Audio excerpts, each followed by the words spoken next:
आज व्यासपीठावर बसण्यासाठी किंवा बोलण्यासाठी आलो नव्हतो.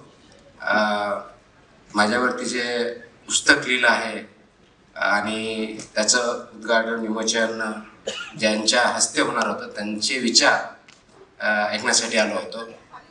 परंतु आपल्या हात आग्रहाखातर फक्त बोलताय म्हणून मला बोलता येणार नाही, कारण हा क्षण माझ्यासाठी अत्यंत मोठा आहे. शब्दात मला भावना व्यक्त करता येणार नाहीत. मी ते पुस्तक वाचलेलं नाही, आता मला भेटलं त्याच्यामुळे मी वाचेल. परंतु ज्या काही गोष्टी याच्यामध्ये लिहिलेल्या आहेत त्या फॅक्ट्सशी पूर्णपणे आहेत असं दिसतंय. मला पूर्ण पुस्तक वाचल्यानंतर त्याच्यामध्ये काय लिहिलं हे कळेल.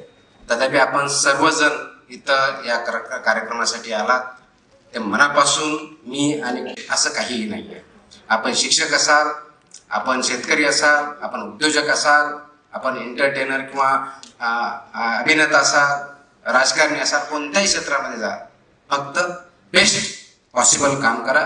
आणि ज्यावेळेस मी बेस्ट पॉसिबल म्हणतो त्यावेळेस सर्वात महत्त्वाचा माझ्या दृष्टिकोनातून जर कोणता भाग असेल तर तो नैतिक या दृष्टिकोनातून उत्तम राहील. तर नैतिकता आपल्या वागण्यात आचरणात नसेल तर आपण आतून खोकला असतो, तो आतून खोकला होऊ नका. आणि म्हणूनच समाजाला पुढे जर न्यायचं असेल तर प्रत्येकाने हा जो आतला खोकला आहे तो थांबवला पाहिजे. आणि जे जे समाजामध्ये चांगलं घडतंय त्यासाठी एकत्र येऊन आपण पुढे जाऊया एवढी अपेक्षा करतो. नमस्कार.